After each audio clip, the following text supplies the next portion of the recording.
Hi guys, today we're going to go ahead and move on to the second part of 5.5.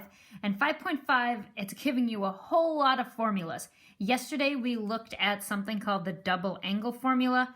Today we're going into what's called half angle formulas, product to sum, and then sum to product. Now, when I originally planned and created these notes, I did do a review of the double angle formulas because in my original plan, I thought that we would be in the classroom, okay? To save us time and you watching another really long video, we are gonna go ahead and skip just the review from yesterday. If you have any questions from yesterday, you can always go back and rewatch the 5.5 part 1 YouTube video where I go through everything step by step. So this would not have given you any new information. It would have just been review from yesterday. Okay, so we're going to go ahead and move on to a new formula. The new formula, these are called half angle formulas. And what happens is they're going to give you a measurement that is not on the unit circle. But if you take it times 2, you can go ahead and find that measurement. That's why it's called half an angle. It's half the amount needed to get onto that unit circle. Okay, so here are the formulas. If you have the sine of theta over 2, you are going to go ahead and use this formula. Notice there's a plus or a minus. The plus or a minus means that you have to figure out, is it positive or negative? It's positive or negative based off of the location of the given angle, the theta over 2. Okay, if it's cosine, here is your formula. Now, if it's tangent, you do have 2 choices. After working through quite a few of them, you guys, this is the easiest one. Okay, let's go ahead and do this. Otherwise, you do end up rationalizing the denominator and doing extra steps. Both of these would work because they are both equivalent. But I'm trying to save you a little bit of time.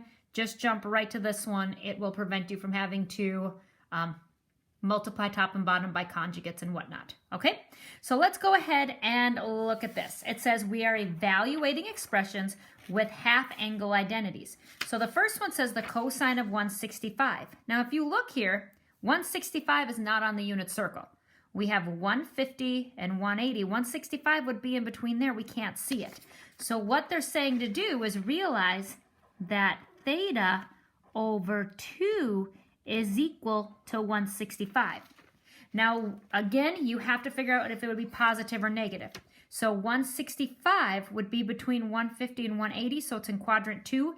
Your cosine is your x value, so you're traveling to the left. So we do have to know that this would be negative. So when we find our final answer, it's negative. Now to figure out theta, you'd have to multiply both sides by 2. So theta equals 330 degrees. Now this is important because now as we go to the cosine of theta over 2, we are going to use that 330. So here is our formula. Okay, it is cosine of a half angle because 165 is half of 330. Now they're saying, okay, is it a positive or negative? We were looking at an angle, 165, that was located in quadrant 2, where the cosine is negative. Now it's a square root of 1 plus the cosine of theta. Theta is 330 degrees, and it's all over 2. Now this you can look on the unit circle. Okay, so 330 degrees will be on there. It is right here. We're looking at the cosine, which is the x value, square root of 3 over 2. So it's negative square root 1 plus square root of 3 over 2 divided by 2. Now again, you have to have common denominators because on the top we're adding. So I'm going to change this 1 into 2 over 2. Negative common denominator carries 2 plus the square root of 3, they are not like terms. So you do end up writing them separate, such as 2 plus the square root of 3. You can't combine them in any way. Now this is 2. 2 is the same as 2 over 1. You cannot divide fractions. So underneath the radical, I keep 2 plus the square root of 3 over 2. Change divide to multiply. Do the reciprocal of 2, which is 1/2. When you multiply fractions, top times top, bottom times bottom, 1 times 2 plus the square root of 3 is 2 plus the square root of 3. 2 times 2 is 4. Now what you have to remember is that when you are taking the square root of a fraction, like we are here, you're actually taking the square root of the top and the bottom separately. Now on the top, obviously that's not perfect. It's the square root of 2 plus the square root of 3. But on the bottom, the square root of 4 is 2. That's your final answer. So some of you probably are looking at this saying, whoa, this is wild, okay? It is, because we have an answer that's correct that has a square root underneath the square root. Again, lots of those algebra skills, common denominator, skip, flip, multiply. The trig stuff comes in. You have to figure out, would it be positive or negative, using the unit circle, identifying that cosine value of 330. Okay, but that's example number 1. Let's look at example number 2, the tangent of 75. Now again, if I look here, 75, I have 60 and I have 90.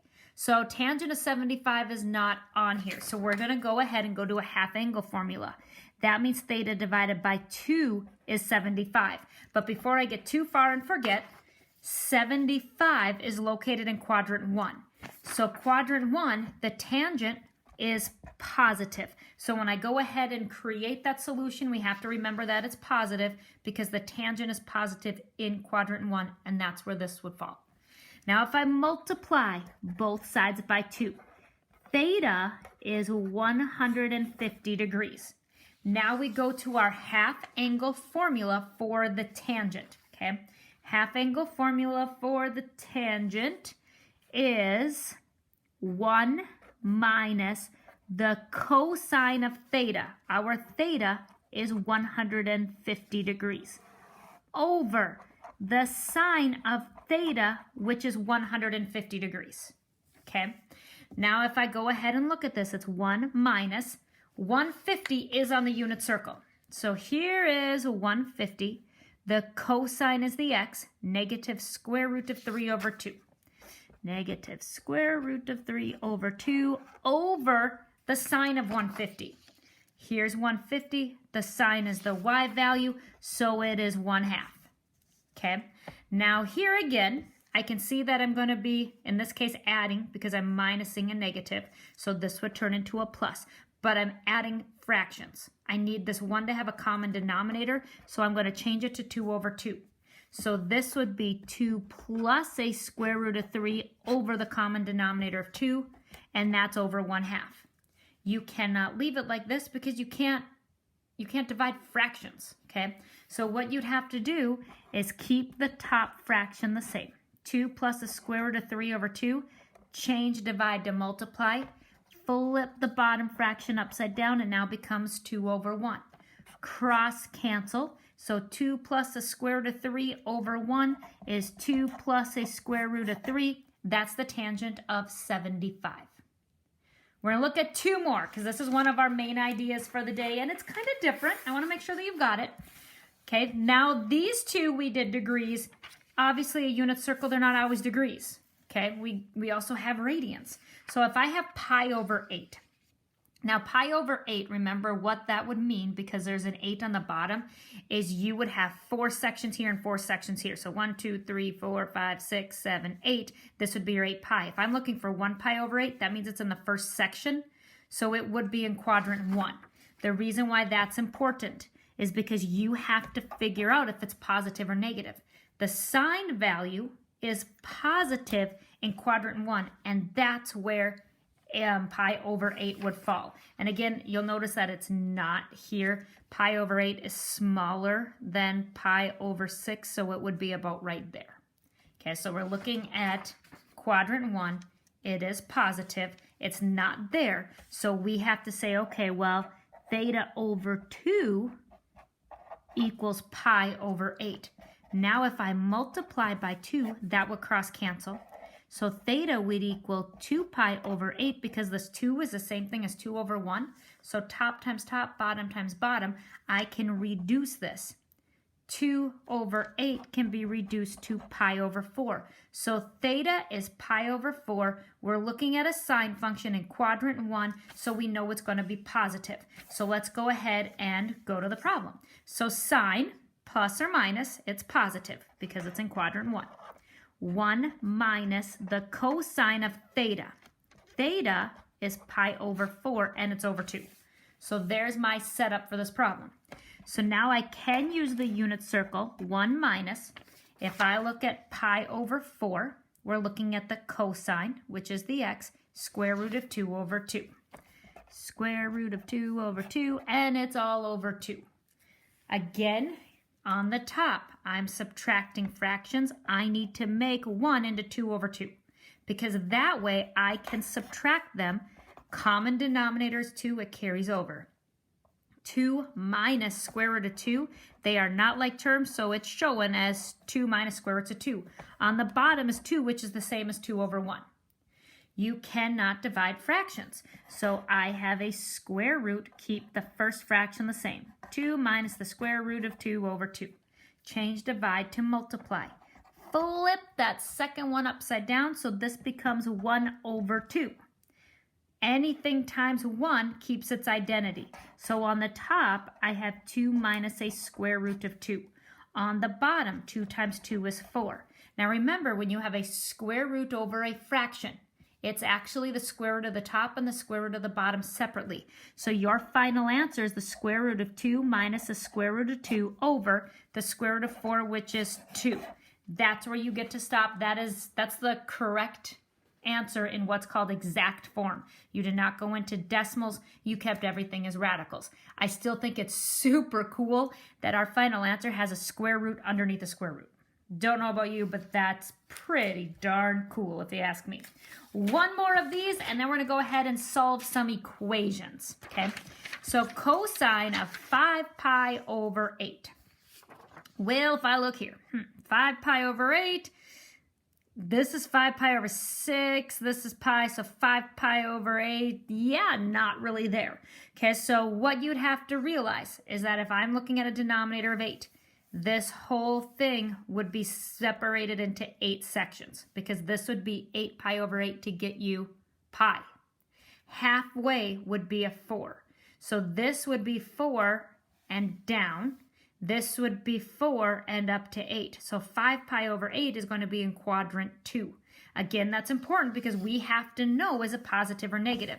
So cosine in quadrant 2 is negative because cosine is, are you going left or right? It's your x value. Your cosine is negative in quadrant 2, so our final answer has to be negative.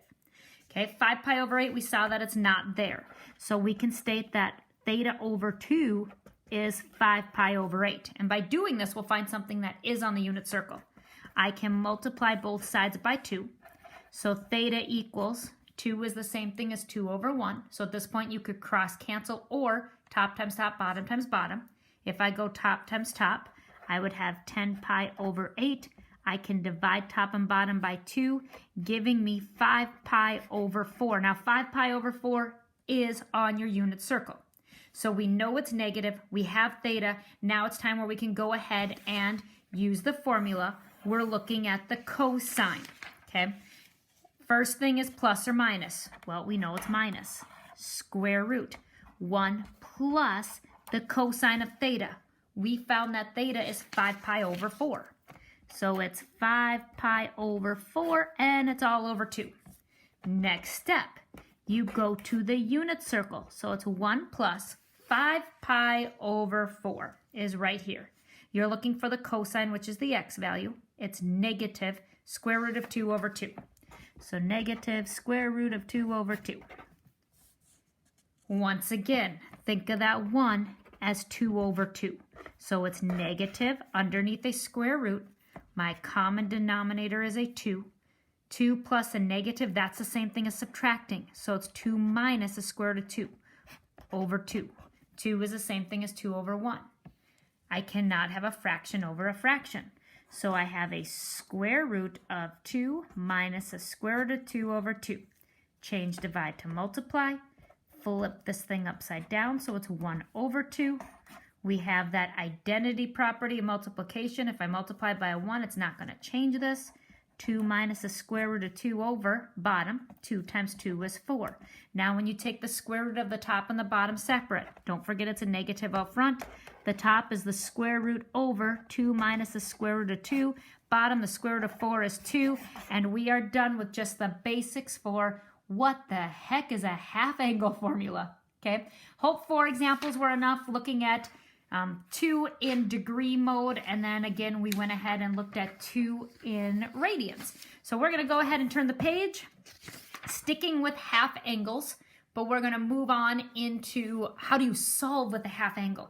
Now this gets kind of wild, you guys, okay? Remember, when you're finding solutions, it's the same thing as solving. So you have to be able to do things like factor and isolate your trig functions. You will be finding your solutions within the unit circle. Obviously, what they're doing is having you practice half angle formulas right now. So what they want you to do is go ahead and change the cosine of x over 2 using your half angle formula, which is right here for you, okay? So cosine of pi over 2 is plus or minus. We're going to fill that in. Now that 2 that's right here just means that it's squared, okay? So I'm just going to take and just do this step first. So it's 2, because I have a 2 on the outside. Cosine of x over 2, or cosine of theta over 2. It is plus or minus 1 plus cosine of x. I'm doing x because that's how our problem is. All over 2. This 2 right here means that it was squared. Okay, I hope that makes sense. So what I did, I'm ignoring this half right now. I took the 2 because it's not part of it. Cosine of x over 2. I substituted in my half angle formula. This power of 2 means the whole thing is squared. Okay, and I'm going to keep working with this side before I put it all together. I have a 2 out front. Now when you have an exponent, it goes to everything. So plus or minus, if it was positive, positive times a positive is positive. If it was negative, negative times a negative is positive. So at this point, we know that it's just going to be positive. Okay, if I square a square root, it cancels. It never changes what's underneath the symbol. It just cancels the symbol. Now check this out, you guys. This is so stinking cool. You're multiplying by the denominator. Once that square root symbol was gone, this 2 can cancel this 2. So this whole side, I just simplified this, okay? I didn't do anything with 2 minus sine squared of x, okay? I kept that. I'm just rewriting it so we don't forget about it. This side, I simplified it. This is just 1 plus cosine of x. Super cool. Okay, so we got that. Perfect. It looks way better already. But Houston, we still have a problem. We're trying to solve an equation, and we have sines and we have cosines. They're taking you back to those Pythagorean identities. You have a sine squared of x. I can turn that into a function where it's just a cosine, because we know sine squared of x plus cosine squared of x equals 1. That never goes away. So if I want sine squared of x, I'm not going to worry about the negative. I'm just going to fill in for this. If I want sine squared of x, I can take this cosine and just minus it over. So I'd have 2 minus, where sine squared of x is, I would have 1 minus cosine squared of x equals 1 plus cosine of x. Now the reason why this looks better is because I'm dealing with just one trig function. If ultimately what we need to do is go to the unit circle, you have to either have it in terms of sine or cosine. So just because we're talking about half angles now does not mean that they're not going to throw a Pythagorean identity at you. They're going to start mixing everything around. What they're doing is getting you ready for calculus, okay? Kind of fun. Let's take this negative and distribute it. So it's 2 minus 1. Negative times a negative is a positive. Cosine squared of x equals 1 plus cosine of x. I can combine like terms here. 2 minus 1, well, that's a 1, plus cosine squared of x equals 1 plus cosine of x. Now, what I need to do is get this sucker equal to 0, because that way I can factor it and start doing all those awesome fun things, okay? So if I go ahead, I want this term first, because this has the highest degree, right? It's the only term that has a power of 2. So positive cosine squared of x will go first. Next, I would want my single variable, because this is squared. I need to move this over. Because it's plus cosine of x here, you would be minusing the cosine of x to join cosine squared of x. Now to move a 1, you minus 1, but both sides have a 1. So when I minus 1 to both sides, it's gone. Nothing would be left, so it's a 0. Now we're to a point where, you guys, this is super friendly. Take a big breath. We made it. I can factor this. Both terms have a cosine. I can divide out the greatest common factor, and I would end up with the cosine of x outside because that's what they both had in common. I had 2 cosines, so when I took out 1, that's how I have 1 remaining. Cosine divided by cosine is 1. Now you take each factor. Cosine of x, set that equal to 0. Your other factor, cosine of x minus 1, you set that equal to 0. Here, you've already isolated the trig function. I was calling it a tangent. The trig function. So at this point, you can go to the unit circle. The cosine is x. Where on the unit circle is the x value 0? That's at pi over 2 and 3 pi over 2. Boom, boom. Now here, you're going to have to add 1 because before you go to the unit circle, you have to solve for the trig function. So cosine of x equals 1. Where on the unit circle is x 1? Well, that's at 0. And you're done. Okay, so it's just taking what we've been doing, adding another formula, that half angle formula, and then stepping it up a little bit. Okay, I have one more of these, and then we're going to go to some other properties. Again, most of today is this half angle because you're going to see it more often than product to sum and sum to product. Okay, here is the half angle. Obviously, what we're doing in this section is being able to rewrite things using these properties. So rather than writing sine of x over 2, you're going to take that property, okay? Sine of theta over 2 is plus or minus the square root of 1 minus cosine of theta over 2. So I'm going to replace it right away. So plus or minus square root of 1 minus cosine of x over 2 minus cosine of x equals 0. Now, in some ways, this looks way worse. So if you're looking at this going, I thought we were trying to make this easier. Yeah, this looks terrible. I'm going to be honest. Look at that. It's like, whoa, anxiety, okay? The positive thing is, originally we had 2 functions. We had sine and cosine. Now we only have cosine, which is awesome. Now we're jumping way back to algebra 2, okay?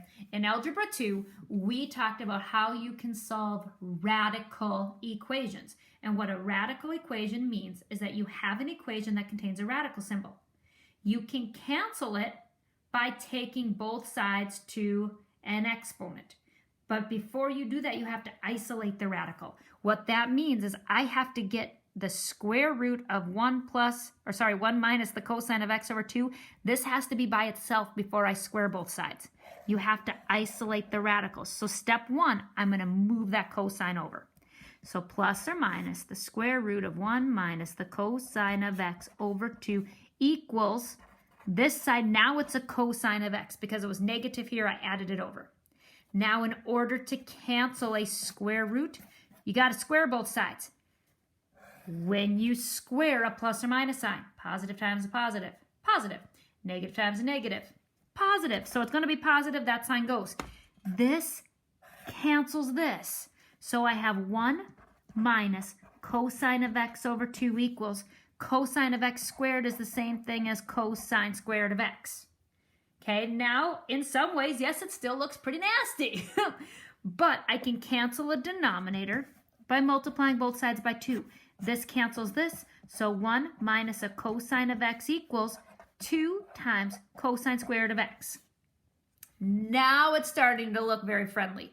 At this point, you want it equal to 0. I do like to keep my leading coefficient positive if at all possible. So what I did is I said, all right, I'm going to add this over and minus this over because that way my 2 times the cosine squared of x got to stay positive.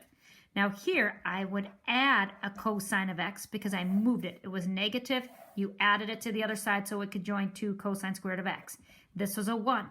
In order to move it, you'd have to minus. Now it's equal to 0. Now we are back to friendly territory. 1, 2, 3 terms. Multiply, add. There is a number in front, kind of a pain in the butt, but we're good at this. 2 times negative 1 is negative 2. You need the two numbers to add to 1. So that would be positive 2, negative 1, because 2 times negative 1 is negative 2. 2 minus 1 is 1. Because of the term in the front, the 2 and the negative 1 replace the middle term. So it will look like this. 2 cosine squared of x plus 2 cosine of x minus 1 cosine of x minus 1 equals 0. So again, notice my 2 and my negative 1, they are in the middle. The middle contained a cosine of x. That's why they have a cosine of x. At this point, you have 4 terms. So go ahead and group them. These two terms both contain a 2 and a cosine, so I can take that out. 2 times the cosine of x. What I'd have remaining is a cosine of x plus 1.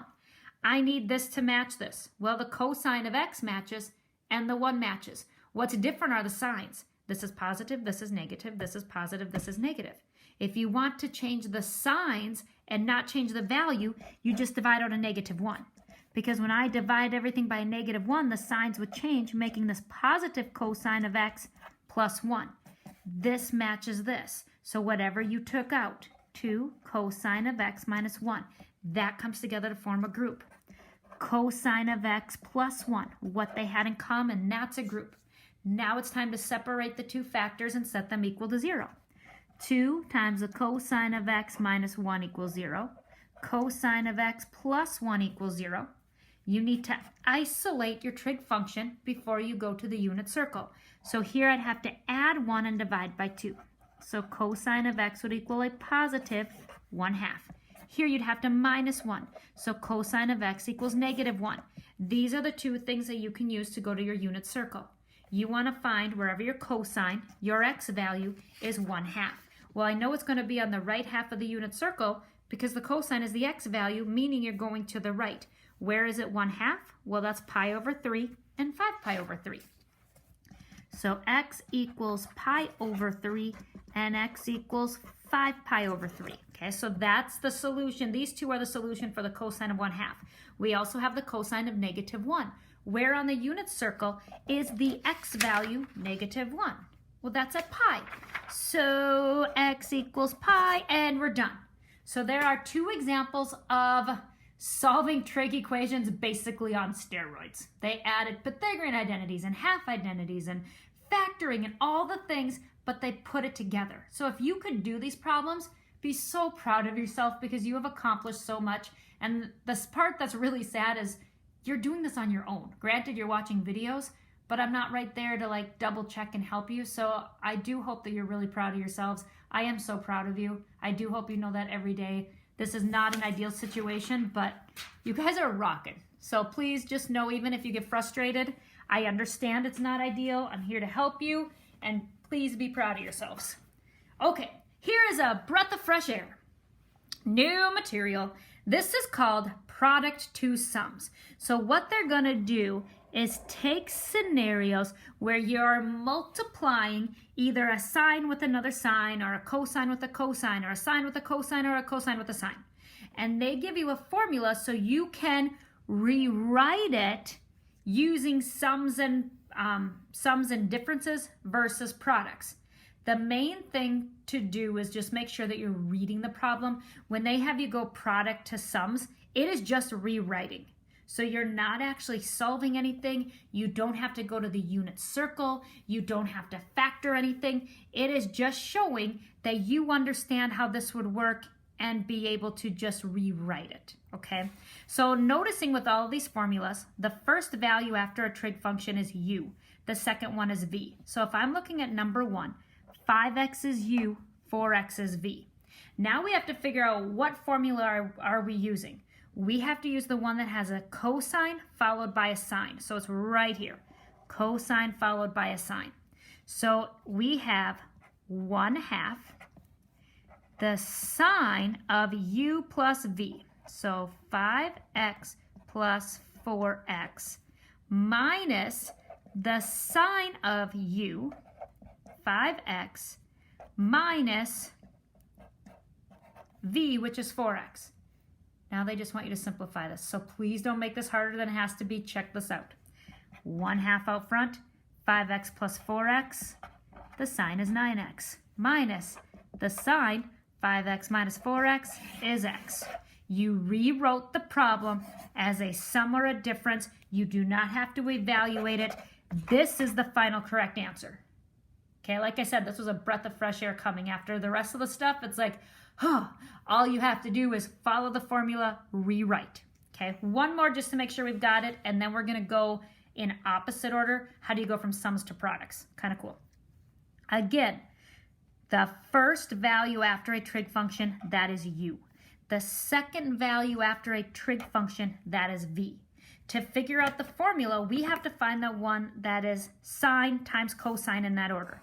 This is sine times cosine. Okay, so we have to make sure we follow the correct formula. Here we go. It is 1/2 outside of the sine of u plus v.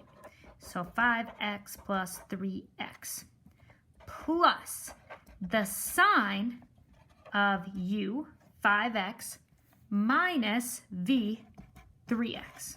Okay, so I just used the formula. All they're asking you to do is rewrite. So now it's just to simplify. These are like terms already, so we're good to go. So there's a 1/2 out front. The sine of 5x plus 3x, well, that's 8x, plus the sine 5x minus 3x is 2x. You have just rewritten the problem from a product to a sum. And here it was a product to a difference. It says to rewrite as a sum or difference, so you're done. Last part, guys. Okay, now we're doing it in reverse. It says occasionally it is useful to reverse the procedure and write a sum as a product. So again, you have to be really careful because there's a different formula if you're adding two sine functions together, or minusing two sines, or adding cosines or minusing. So you have to make sure that you follow the correct formula. Okay, now here, again, it's really important to read the directions. This says to find the exact value. It does not say, hey, just rewrite it. They want you to actually solve it, meaning you'll have to go ahead and use that unit circle. Exact value means no decimals. You're using fractions, you're using square root symbols, okay? Let's go ahead and just set this up though, okay? Cosine plus cosine. Boom, here's our formula. The first value, this is a u. The second value, this is a v. So here's our formula. It's 2 times the cosine of u plus v. So 195 plus 105 divided by 2 times the cosine of u, 195 minus v, which is 105 over 2. So again, 2 cosine. You take your u plus v over 2. Cosine, u minus v over 2. Okay, now I have to simplify it from here. 195 plus 105 is 300. 300 divided by 2 is 150. 195 minus 105 is 90. 90 divided by 2 is 45. So it's 2 times the cosine of 50 times the cosine of 45. If they just wanted you to rewrite it as a product, if the direction said to rewrite, you'd be done. But it says to find the exact value. So now you go to the unit circle. Cosine of 150. 150 is right here. Cosine, negative square root of 3 over 2. Cosine of 45. 45 is right here. Cosine, square root of 2 over 2. Now, when you're multiplying, top times top times top, bottom times bottom times bottom, or again, remember when you're multiplying fractions, you can cross cancel. So this 2 could actually cross cancel this 2. On the top, both of these are underneath the radical, so you can multiply the 3 and the 2 together. So it's negative square root 3 times 2 is 6 over 1 times 2 is 2. That is your final answer. That is the exact value of what the cosine of 195 plus the cosine of 105 is. Super cool stuff. One more, guys, and that's it for the day. So today was all about half angles, sums to products, and products to sums. One more, this time we're going to go ahead and look at radians because I want to make sure that you are comfortable in both degrees and radians. So sine minus a sine. So here's our formula this time. Okay, we're looking at, boom, I don't want to accidentally go to the wrong one. Sine minus a sine, this is u, this is v. So here's the formula. 2 times the cosine. You are adding these. 11 pi over 12 plus 7 pi over 12. That's all divided by 2. Times the sign of, now you subtract them. 11 pi over 12 minus 7 pi over 12, and it's all over 2. Now what I did here is I was like, oh, that is a mess. So I worked with these two separately because I just felt like it was probably a little bit shorter of a process. So if I add these, okay, 11 pi over 12 plus 7 pi over 12, that's 18 pi over 12. 2 is the same as 2 over 1. At this point, I kept the top fraction the same, change divide to multiply, flip this thing upside down. Now here, I started cross-canceling, okay? If I divide by 2, this becomes a 1, 18 becomes a 9. But now 9 and 12 are both divisible by 3, so this could become a 3, this could become a 4. So what I found is when I cross-canceled everything, I had 3 pi over 4. That's what the cosine is. Now here, I'm looking at the sign. So you are subtracting 11 pi minus 7 pi, that's 4 pi over 12. It's over 2, which is the same as 2 over 1. I kept the top the same, 4 pi over 12. Change divide to multiply. Flip the bottom upside down. Okay, let's cross cancel. 2, if I divide it by 2, it's a 1. This would be a 2. Now 2 over 12, I can divide them by 2. This would become a 1. This would become a 6. So on the top, it's 1 times 1 times pi. Well, that's pi. On the bottom, it's 6 times 1, which is 6. So pi over 6 is what the sign is. So here's my problem. It's 2 times the cosine. When we simplify the cosine, we saw that it's 3 pi over 4 times the sign. When we simplified this, we got it down to pi over 6. Okay, now if it said to rewrite, you would be done here. Our directions say to find the exact value. So it's 2 times, go to your unit circle, find the cosine of 3 pi over 4. 3 pi over 4, cosine is negative square root of 2 over 2. Sine of pi over 6, the sine is the y value. Pi over 6, it is 1/2. Again, I cross-canceled. This 2 can cancel this 2.